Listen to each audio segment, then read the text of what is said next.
Hello guys, तो पाकिस्तानी वज़ीर-ए-आज़म इमरान खान ने इंडिया की फ़ॉरेन पॉलिसी की तारीफ़ की कि इंडिया की फ़ॉरेन पॉलिसी काफ़ी ज़्यादा बेहतर और अच्छी है। तो आज हम उस वीडियो पे रिएक्ट करेंगे, तो वीडियो करते हैं स्टार्ट।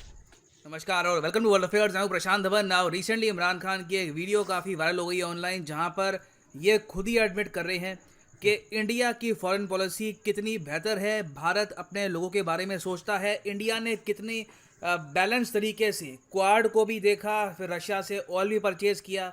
मैं चाहता हूं सबसे पहले जो ये वीडियो है जहां पर इमरान खान ने बढ़ चढ़ के इंडिया की फॉरेन पॉलिसी की तारीफ करी है, ये आप सुने। उसके बाद मैं आपको बताऊंगा कि इमरान खान ये तारीफ कर भी क्यों रहे हैं, क्योंकि याद रखिएगा ये वही इमरान खान है जो कुछ महीनों पहले भारत को न्यूक्लियर वॉर की धमकी दे रहे थे, सीएए को लेकर, कश्मीर को लेकर, वेरियस इश्यूज को लेकर, और अब रिसेंटली भी ओआईसी की समिट करना चाहते हैं ताकि कश्मीरी सेपरेटिज्म को और ज़्यादा बल मिले। मगर पहले जो वीडियो है ये देख लो।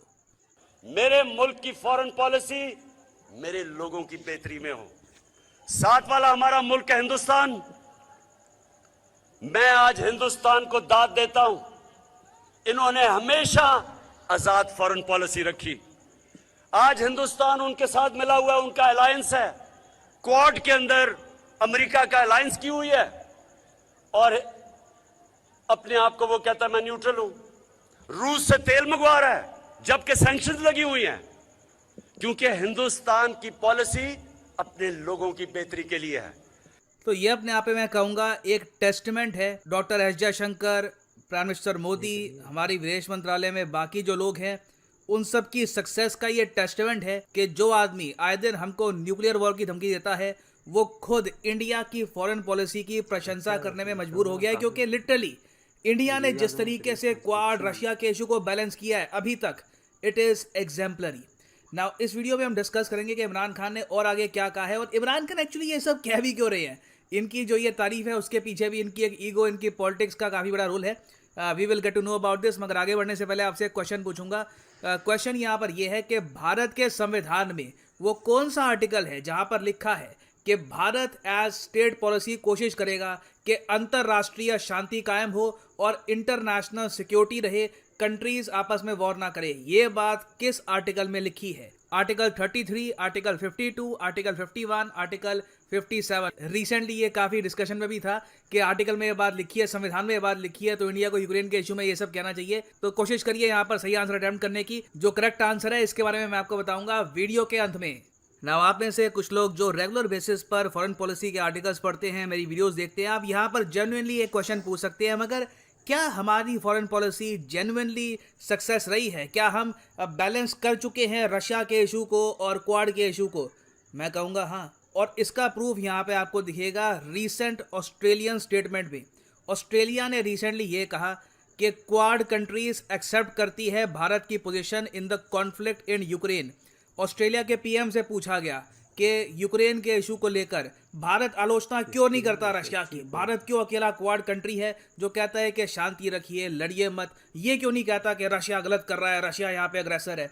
तो ऑस्ट्रेलिया ने कह दिया कि देखिए, इंडिया की रिक्वायरमेंट्स अपनी है, हम लोग उनकी पोजीशन को एक्सेप्ट करते हैं। ये स्टेटमेंट बहुत ही इंपॉर्टेंट है क्योंकि रिसेंटली आप अगर देखें तो यूएस, जापान की तरफ से भारत को बहुत प्रेशर फेस करना पड़ा। यूएस ने यहाँ तक कह दिया कि हिस्ट्री इंडिया को जज करेगी। जापान के पीएम भी जब इंडिया में आए तो इंडिया में लैंड करते ही इन्होंने पीएम मोदी के साथ खड़े होकर जो पहली लाइन बोली वो यही थी कि यूक्रेन में रशिया बहुत गलत कर रहा है। तो प्रेशर बहुत सारा था, मगर तब भी इंडिया ने क्वाड को भी मैनेज किया। क्वाड के जो लीडर्स हैं वो भी कह रहे हैं कि ऑल टुगेदर हम एक्सेप्ट करते हैं इंडिया की पॉलिसी। और रूस से भी तेल अभी तो हम परचेज करेंगे। अभी तो 3 मिलियन बैरल की बात कर रहे हैं ना, ये 15 million barrel India at least purchase करेगा आने वाले कुछ समय में। जो हमारा स्ट्रैटेजिक ऑयल रिजर्व है ये रूस ही भरने वाला है। और सिर्फ इतना ही नहीं है, इमरान खान तो खैर लिमिटेड लगता है इनकी नॉलेज है, इंडिया ने इसके बियॉन्ड भी बहुत कुछ किया है। जैसे कि आपको पता होगा कि जो फार्मास्यूटिकल कंपनीज हैं, वेस्टर्न फार्मास्यूटिकल कंपनीज, ये रशिया छोड़ के जा रही है। इंडिया ने फार्मास्यूटिकल प्रोडक्ट जो दवाइयां हैं ये प्रोवाइड करी है रशियन मार्केट को। रशिया ने खुद कहा है कि इंडिया आराम से रिप्लेस कर देगा अमेरिका को, यूरोपियन यूनियन को हमारी मार्केट में। हम इंडिया से ही मेडिसिन परचेज किया करेंगे। इस पर एक आर्टिकल भी पब्लिश हुआ था रिसेंटली द इकोनॉमिक टाइम्स में। उसके बाद यहाँ पे बात आती है वीट की, गेहूं की। गेहूं के बारे में आपको याद होगा, मैं फरवरी से बार बार बोल रहा था गेहूं एक बहुत ही बड़ा फैक्टर होगा यूक्रेन रशिया वॉर में, और हुआ यही है। दोनों के कॉन्फ्लिक्ट में दुनिया भर में जो गेहूं की सप्लाई है इसमें बहुत बड़ी कमी महसूस की जा रही है। यूक्रेन और रशिया दोनों मिला के बताया जाता है कि दुनिया में जो टोटल गेहूं का एक्सपोर्ट है उसका 30% तो अकेले ही संभालते थे। तो दो बड़े सप्लायर बाहर हो गए मार्केट से। तो अब इंडिया यहाँ पर कोशिश कर रहा है कि यूक्रेन रशिया का जो ये एम्प्टी स्पेस है ये हम लोग फिल करें। और इसमें देखो मैं आपको बता रहा हूँ, इंडिया इन द फ्यूचर आपको गेहूं एक्सपोर्ट करता हुआ दिखेगा बहुत से मेजर कंट्रीज़ को, जैसे कि इजिप्ट, टर्की, उसके अलावा इवन चाइना। बहुत से देश है आज के समय जो इंडिया से बातचीत कर रहे हैं। इसमें ईरान भी है, नाइजीरिया भी है। ये सब देश चाहते हैं कि इंडिया का वीट इनको मिल जाए। और यहाँ पे आप अगर ये सोच रहे हैं, देखिए इसमें तो भारत का भी स्वार्थ है ना, हम लोग वीट बेचेंगे, हमारे किसानों को फ़ायदा होगा। मैं आपको ये बताता हूँ, देखो कुछ प्रोफेशंस होते हैं जहाँ पे फायदा वाला एस्पेक्ट इतना देखा नहीं जाता। हमारे इंडियन कल्चर में आपको पता होगा, हम किसान को कभी बिजनेसमैन नहीं कहते, हम कहते हैं अन्नदाता है ये। क्योंकि जो चीज़ किसान हमको प्रोवाइड करते हैं उससे हमारा पेट भरता है, उससे बेसिकली हम सर्वाइव कर पाते हैं। बाकी और चीज़ों के बिना आप रह लोगे, परफ्यूम्स के बिना, वीडियो गेम्स के बिना, मोबाइल फ़ोन के बिना, फूड आपको रेगुलर बेसिस पे चाहिए। तो इंडिया जो ये फूड एक्सपोर्ट कर रहा है, इससे ना सिर्फ इंडिया के एक्सपोर्ट बढ़ रहे हैं, बाकी दूर दराज के देशों में कई जो गरीब लोग हैं वो सस्ते दामों पर अनाज खा भी पाएंगे, उनकी ज़िंदगी पर भी इससे एक पॉजिटिव इम्पैक्ट पड़ेगा। और अंत में मैं आपको ये बता दूं, एक कंट्री की वैल्यू क्या है वो जानने के लिए हमेशा ये देखना कि उस कंट्री की एग्जिस्टेंस का पॉजिटिव इम्पैक्ट क्या पड़ रहा है दुनिया पर। देश दुनिया में बहुत सारे हैं, लोग पैदा होते रहते हैं, आबादी बढ़ती रहती है, मगर लिमिटेड कंट्रीज आपको मिलेंगी जहां से ऐसे लोग निकलते हैं जो दुनिया में एक नेट पॉजिटिव इम्पैक्ट डालते हैं, दुनिया के लिए सरदर्द नहीं बनते। अब इमरान खान का केस मैं आपको बताता हूं यहाँ पर हुआ क्या है। इमरान खान ने कुछ हफ्तों पहले यूरोपियन यूनियन पर बहुत ज़्यादा कड़ी टिप्पणी कर दी थी। ये कह दिया था कि यूरोपियन यूनियन जिस तरीके से कह रहा है पाकिस्तान को कि रशिया की आलोचना करो, वैसी चिट्ठियाँ ये लोग इंडिया को क्यों नहीं लिखते।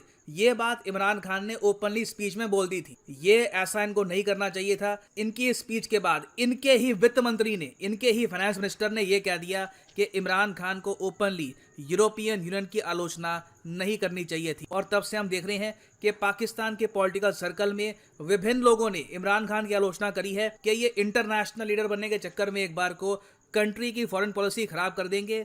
पाकिस्तान को ज़रूरत है यूरोपियन यूनियन की, वो एक बहुत ही बड़ी एक्सपोर्ट मार्केट है पाकिस्तान के लिए। अगर यूरोपियन यूनियन कह भी रहा था कि रशिया के अगेंस्ट कुछ स्टेटमेंट दीजिए तो बहुत ही विनम्र तरीके से उनको जवाब दिया जा सकता था।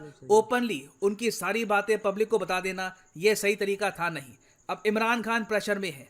ऐसे टाइम में एक लीडर देखता कि यूरोपियन यूनियन पाकिस्तान के लिए इंपॉर्टेंट है, चलो मैं अपनी ईगो को पीछे रख के ना ये मुद्दा दबा देता हूँ। मगर इमरान खान देखिए, आप ओवरऑल नोटिस करेंगे बहुत ज़्यादा ईगो ड्रिवन इंडिविजुअल हैं, हमेशा खुद को सही साबित करना चाहते हैं। अब रिसेंटली इन्होंने एक और स्पीच दिया, उसमें फिर से यूरोप पे आरोप लगा दिया और कहा कि यूरोप की गलती है, इनको पाकिस्तान पर दबाव नहीं डालना चाहिए। मैं चाहता हूँ ये जो इनकी वीडियो है ये भी आप सुने। यूरोपियन यूनियन की बात की, एम्बेसडर्स की, जरा गौर से सुन लें। यूरोपियन यूनियन के एम्बेसडर्स ने प्रोटोकॉल तोड़ते हुए, किसी एम्बेसडर को यह हक नहीं पहुंचता कि मुल्क की फॉरेन पॉलिसी पे पब्लिक में बात करे, किसी को नहीं पहुंचता। उन एम्बेसडर्स ने प्रोटोकॉल के खिलाफ पाकिस्तान को कहा कि आप रूस के खिलाफ बयान दें। मैंने उनसे सही पूछा कि क्या आप हिंदुस्तान को यह कहेंगे? इनकी जान जाती है हिंदुस्तान को कहते हुए, और हमको इनके गुलाम है कि हमें कहें जनाब आप उनके खिलाफ स्टेटमेंट दें। इन्होंने प्रोटोकॉल के खिलाफ बात की। तो बेसिकली यहाँ पर भी ये जो सारा आरोप है ये डाल रहे हैं यूरोपियन यूनियन के एम्बेसडर्स पे कि उन्होंने प्रोटोकॉल तोड़ा, उनको ये नहीं करना चाहिए था, मुझ पे आरोप मत डालो। जबकि देखो, पाकिस्तान को यूरोपियन यूनियन ने 2014 में बड़ी मुश्किल से जीएसपी स्टेटस दिया था। इसकी वजह से पाकिस्तान के एक्सपोर्ट्स कुछ हद तक टिके हुए हैं। ये जिस दिन स्टेटस छिन गया, पाकिस्तान याद करेगा यूरोपियन यूनियन को, मैं आपको ये बता रहा हूँ। और इमरान खान जेन्युइनली आज के समय अपनी कंट्री की इकोनॉमी के साथ खेल रहे हैं अपनी ईगो की वजह से। मैं आपको ये बताता हूँ, देखिए एक कंट्री में सबसे खतरनाक लीडर कौन सा हो सकता है? देखिए ऑब्वियसली एक करप्ट लीडर तो खतरनाक होगा ही, वो करप्शन कर रहा है, उसका नेगेटिव इम्पैक्ट आएगा। मगर उससे भी खतरनाक एक लीडर ये हो सकता है जो अपनी गलती ना माने, जो ईगोइस्टिक बहुत ज़्यादा हो, जिसको बस मैं सही हूँ वही साबित करना है। तो इमरान खान भी काफ़ी हद तक अभी यहीं पे फंस चुके हैं और कोई बड़ी बात नहीं है। इवेंचुअली, याद रखिएगा मेरी ये वीडियो, इवेंचुअली यूरोपियन यूनियन एक काफ़ी बड़ा दंड भी दे रहे पाकिस्तान को, जिसका रीज़न होंगे सिंपली इमरान खान। बिना वजह इन्होंने यहाँ पर स्टेटमेंट दी है, एक बहुत बड़े ग्रुप ऑफ कंट्रीज को छेड़ा है। Eventually Pakistan will have to suffer in the long run. ना वापस आते हैं अपने एमसीक्यू की तरफ कि भारत के संविधान में वो कौन सा आर्टिकल है जहाँ पे लिखा है कि India will work on the promotion of international peace and security. तो सही उत्तर इसका है option C is the right answer. Article 51 of the constitution of India, यहाँ पे सवाल लिखी है कि the state shall endeavour to promote international peace and security, maintain just and honourable relations between nations. ये सब बातें लिखी हैं and they are part of directive principles of state policy. याद रखिएगा, very important for exam perspective. And finally यहाँ पर मैं ये भी ऐड कर दूँ कि आप अगर किसी भी एग्जाम की तैयारी कर रहे हैं, चाहे यूपीएससी, एसएससी, बैंक, सीधा जाओ कमेंट सेक्शन में। फॉर एग्जांपल आप अगर प्रिपेयर कर रहे हैं for bank examination, click on bank और यहाँ पे आप परचेज कर पाएंगे the course of your choice, जो अनअकैडमी का आइकॉनिक कोर्स है। ये भी आप कर सकते हैं purchase. Priority doubt solving session यहाँ पे आपको मिलेंगे, मगर जो यहाँ पर प्राइसेस लिखे हैं, for example 390 rupees per month, ये पे करने की आवश्यकता बिल्कुल नहीं है। सिंपली यूज़ करिए code PD10 and the prices will start following. And for just 351 rupees per month आप 2 साल तक प्रिपरेशन कर सकते हैं बैंक एग्जाम्स की with Unacademy's iconic course. So use the code PD10 and save money. So इसी note के साथ ये है वीडियो का अंत। Thank you for listening and as always God bless you all.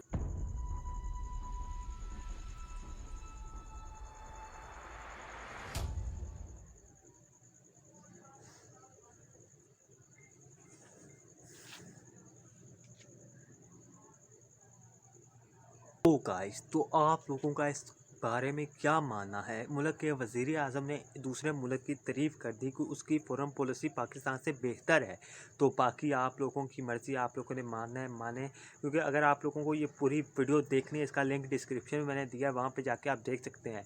तो अब आपको भी मानना पड़ेगा कि इंडिया की फ़ॉरेन पॉलिसी पाकिस्तान से बेहतर है। अगर ये आपको वीडियो अच्छी लगे, इसको लाइक करें, अपने दोस्तों के साथ शेयर करें, इस चैनल को सब्सक्राइब करें। नेक्स्ट वीडियो में बहुत जल्दी मिलते हैं। अल्लाह हाफिज़।